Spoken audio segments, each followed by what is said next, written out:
Morning students, आपका स्वागत है आज की क्लास में। और जैसा कि आज का आप थॉट देख रहे हैं कि जो व्यक्ति हर वक्त दुख का रोना रोता है, हर टाइम दुखी रहता है, हाय मैं क्या करूं। जो व्यक्ति हर वक्त दुख का रोना रोता है, उसके द्वार पर खड़ा सुख बाहर से ही लौट जाता है। क्योंकि यदि हम नेगेटिव थिंकिंग रखेंगे तो पॉजिटिविटी कभी भी अंदर प्रवेश नहीं करेगी। पॉजिटिविटी तभी आएगी जब हम अंदर से पॉजिटिव सोचेंगे, तभी आएगी।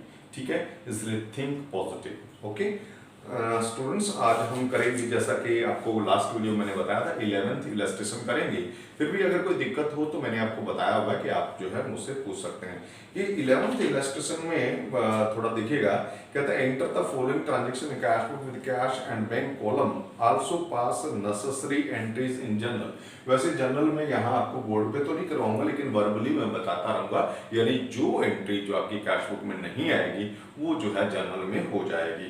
सबसे पहले इसमें लिखा है जनवरी 1 को, यहाँ लिखा है, देखिए ये 2018 जो है यहाँ ईयर है, और यहाँ लिखेंगे जनवरी 1 और इसी तरह से यहाँ 2018 और यहाँ लिखेंगे जनवरी 1। ये देखिएगा इसने लिखा है कि बैंक ओवरड्राफ्ट। क्या बात है, बैंक ओवरड्राफ्ट मतलब क्रेडिट बैलेंस। तो आपने यहाँ लिखना है बाई बैलेंस बीडी। ये आपका लिखा है 12,000 रुपया बैलेंस है बैंक में। और जबकि कैश का बैलेंस आप जानते हैं हमेशा ही क्या होता है, डेबिट। यहां लिखेंगे टू बैलेंस बीडी 2300 बोल रखा है, तो हमने ये पहले बैलेंस लिख दिए। उसके बाद आप आगे बढ़ेंगे, 5th डेट को लिखा है purchase goods for rupees 40,000। Purchase goods of rupees 40,000, trade discount 15%। इस पर 15% पहले ट्रेड डिस्काउंट, उसको तो हम बाहर ही माइनस कर देंगे। तो 15 4 जा 6, यानी आपका 6,000 डिस्काउंट चला गया। क्या चला गया? 6,000। देखिए 15,000 में से 6,000 माइनस करने से आपको आ जाएगा ये कितना, परचेज 34,000 का नेट आ जाएगा। कितना आ जाएगा? 34,000 का नेट परचेज आ जाएगा। तो आपने यहाँ लिखना है बाई परचेज। ये देखिए यहां पर लिखेंगे जनवरी जो आपका 5 है, तो बाई परचेज, क्योंकि मैंने आपको बताया था ये जो है परचेज गुड्स पेमेंट जो है चेक से हुआ है, तो आप बैंक में लिखेंगे 34,000। ठीक है ना। और अब आगे इसने और भी लिखा है ट्रेड डिस्काउंट 15% एंड आईजीएसटी है आपका 12%, payment made by cheque. IGST 12% से है, तो आपने 34,000 का 12% जो टैक्स भी लगाना है, आईजीएसटी भी लगाना है। तो आप करेंगे यहाँ पर 34,000 का, अगर 15% करेंगे 34,000 मल्टी 15 बाई 100, तो ये देखिएगा कितना आएगा, 0 60 और 6 45 और ये कितना आ रहा है देखना पड़ेगा। 34,000 का 15% है, सॉरी मैं थोड़ा गलत कर रहा हूँ, 12% है। ये कितना है? 12% है। तो आप यहाँ करेंगे 1200 और 12 4 जा 48 और 4 कैरी हो गया, और ये आ जाएगा आपका कितना, 36 और 4 40, यानी 4080 आ जाएगा। कितना आएगा ये? 4080। तो यहां आपने कर देना बाई इनपुट आईजीएसटी कितना, 4,000 और 80 रुपीज, ये आपका इनपुट आईजीएसटी है। ठीक है, यानी यहाँ सीजीएसटी एसजीएसटी नहीं है, बल्कि ये आईजीएसटी है, यानी ये एक तरह से इंटरेस्ट रेट ट्रांजेक्शन होगा ना। और उसके बाद फिर कहता है sold goods for rupees 30,000, trade discount 10%। तो 10% यानी 3,000 लेस कर देंगे, तो आपका आ जाएगा 27,000। तो आपने यहाँ डेट लिखना है 6। देखिएगा जनवरी 6 को 2 लिखेंगे, सेल्स कितना, 27,000। ये चेक से है, क्या है, पेमेंट रिसीव्ड बाय चेक। और इस चेक का ऐसा लिखा हुआ नहीं है कि बैंक में डिपॉजिट हुआ या नहीं हुआ। इसके बाद देखो कहीं चेक रिसीव्ड फ्रॉम नायर और check received from S Nair, और ये तो इसी की बात है, चेक पेड इनटू बैंक। पूरे क्वेश्चन में देख लीजिए कि इस चेक का जिक्र हो, तो इस चेक का कहीं जिक्र नहीं है, तो हम क्या मानेंगे कि ये चेक जो है सेम डे बैंक में डिपॉजिट हो गया। तो आपने ये 27,000 कहाँ लिखना है, बैंक में ही लिखना है, क्योंकि इसमें पूरे क्वेश्चन में कहीं मेंशन नहीं है कि इसको डिपॉजिट किया या नहीं किया। तो मानेंगे कि सेम डे डिपॉजिट हो गया। और 2 हमने करना स्टूडेंट्स, इसका क्या, इसने लिखा 10% डिस्काउंट चला गया, 2 करेंगे आउटपुट आउटपुट जो है आपका IGST, ये 12%, इसका 12% निकालेंगे तो 1200 और 12 7 जा 84, 8 12 2 जा 24 और 8 होता 32, यानी ये आपका बन गया इसका 3240 रुपीज। यहां लिख देंगे 3240, ये आपका हो गया आउटपुट IGST हो गया। इसके बाद नेक्स्ट में आएंगे स्टूडेंट्स, हम नेक्स्ट देखिएगा। नेक्स्ट आपका इसमें लिखा है कि cheque received from S Nair 4000 और डिस्काउंट अलाउड। इसका नहीं लिखा कि क्या किया, तो आपने इसकी क्या करेंगे, क्योंकि अगले 9th को आगे देखेंगे इसको डिपॉजिट किया नहीं किया, आगे 9th को डिपॉजिट करेगा, इसका मतलब सेम डे डिपॉजिट नहीं हुआ। तो आपने इसकी एंट्री करनी है जनरल एंट्री कि cheque in hand debit to S Nair, पूरा करेंगे चेक इन हैंड डेबिट, ठीक है, आप करेंगे cheque in hand debit 4000, discount allowed debit 200, 2 करेंगे S नायर 4200, जनरल में ये एंट्री हो जाएगी। और चेक कितना 4000 का, और ये 4000 वाला चेक जो कब डिपॉजिट हुआ 9th को हुआ, तो आपने यहां 9th को एंट्री करनी है क्या कि 2 चेक इन हैंड, और चेक कितना बटे 42 का नहीं बल्कि 4000 का है, वो हमने डिपॉजिट करवा दिया, ठीक है, हो गया। इसके बाद फिर आएंगे आप आगे कि 12th को cheque paid to Radha and discount received, तो ये पेमेंट तो राधा को कितनी हुई 2500 की, तो आप इसको तो यहां लिखेंगे 12th को, देखिए ये देखिए 12th को बाई राधा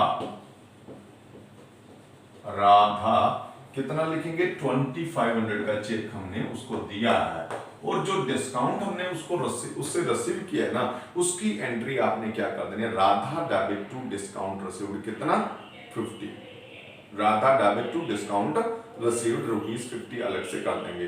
15 को फिर कहते हैं नायर चेक डिसऑनर्ड, देखिए ये नायर का चेक जब मिला था आपने उस दिन तो उसको डिपॉजिट नहीं किया, फिर जब डिपॉजिट किया टू चेक इन हैंड लिखा, अब हमने ये क्या हो गया डिसऑनर हो गया, तो हमने क्या करना है यहाँ पर डेट डालनी है जिस दिन डिसऑनर ऑफ 15, और यहाँ लिख देंगे बाय नायर, ठीक है, बाय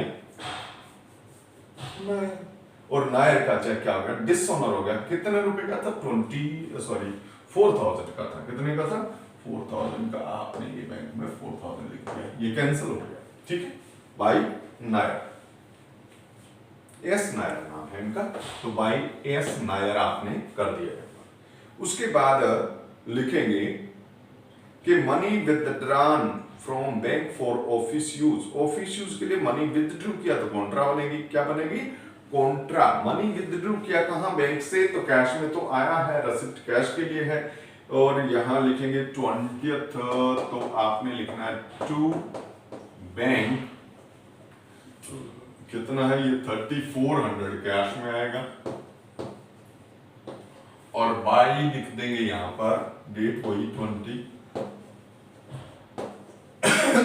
कैश बैंक से पेमेंट हो रहा है, तो ये कॉन्ट्रा, ठीक है, सी लिखना है जहां कॉन्ट्रा हो। और उसके बाद नेक्स्ट देखिएगा कि fees of children paid by cheque, fees children की फीस या बच्चों की फीस दिया, तो ये ड्राइंग हुआ ना, तो ये चेक से दिया है, तो आप क्या लिखेंगे बाय ड्राइंग, बाय ड्राइंग, क्योंकि उसका घर का खर्चा भाई, ड्राइंग 75 बैंक में, ठीक है। और उसके बाद इसने फिर लिखा है कि cheque received from Hira and Indore to Sunita on 27, बेटे 25 को हीरा से चेक मिला, लेकिन बैंक में डिपॉजिट नहीं किया, तो एंट्री क्या करेंगे cheque in hand debit to Heera. और 27 को इसे किसको एंडोर्स कर दिया, सुनीता को, तो भी हमने कैश बुक में नहीं लिखना बल्कि जनरल में एंट्री कर देंगे। रिसीवर कौन है, सुनीता है, तो Sunita debit to cheque in hand, इसकी एंट्री इस तरह से हो जाएगी। इसके बाद 27 को देखिए, कहता है बैंक चार्जेस, देखिए बाई बैंक चार्जेस के लिए बैंक को क्रेडिट किया जाता है, ठीक है ना, क्योंकि बैंक को ये देना है, कितना है, बैंक चार्जेस का आपका है 20 रुपीज। और उसके बाद है कि paid into bank the entire balance after retaining ₹700 at office. ये पूछा भी था किसी स्टूडेंट ने कि सर इस तरह से अगर आ जाए तो हम क्या किस तरह करें, जैसे चलाना साहब ने पूछा था, ये कहा था कि पेड इन टू, इसने कहा paid into bank the entire balance after retaining 700 at office, यानी कैश 700 रुपया पास रखा और बाकी का कैश कहां जमा कर दिया, बैंक में। अब पहले पता लगाओ कैश है कितना, वो कैसे लगाएंगे पता, कि टोटल रिसिप्ट कितना हुआ, यहां लिखेंगे टोटल रिसिप्ट, ये शायद 7th क्वेश्चन में भी था ऐसे, तो ये आ जाएगा आपका कितना, 5700 रिसिप्ट है हमारे पास, इतना रुपया आया है।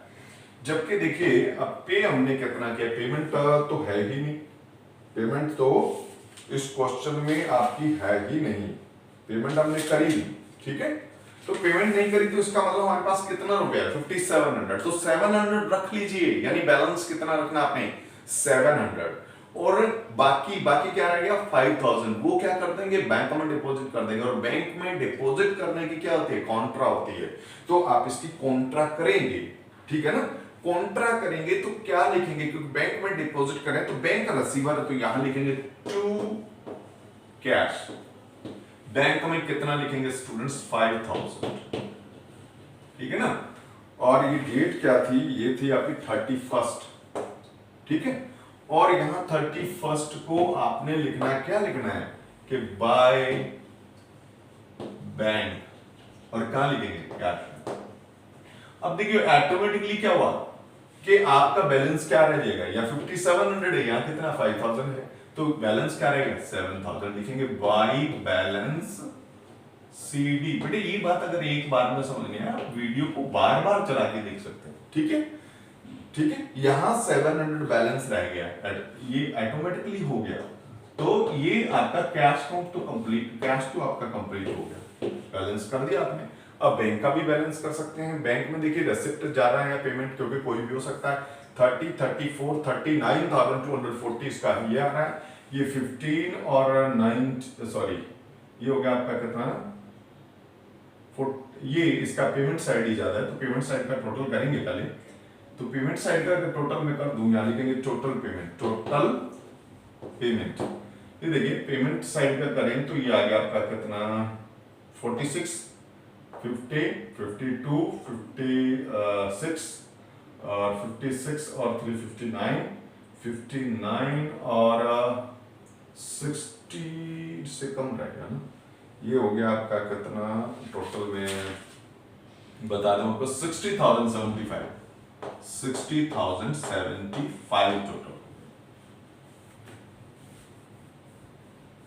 बल्कि इसने 65,000, हाँ ठीक है, 60,075 आपका टोटल हो गया, ठीक है, पेमेंट। और रिसिप्ट जो है टोटल वो कितना हुआ, वो आपको मैंने अभी ऐड करके बताया था, ये हुआ था आपका 9 और 12 यानी ये हुआ था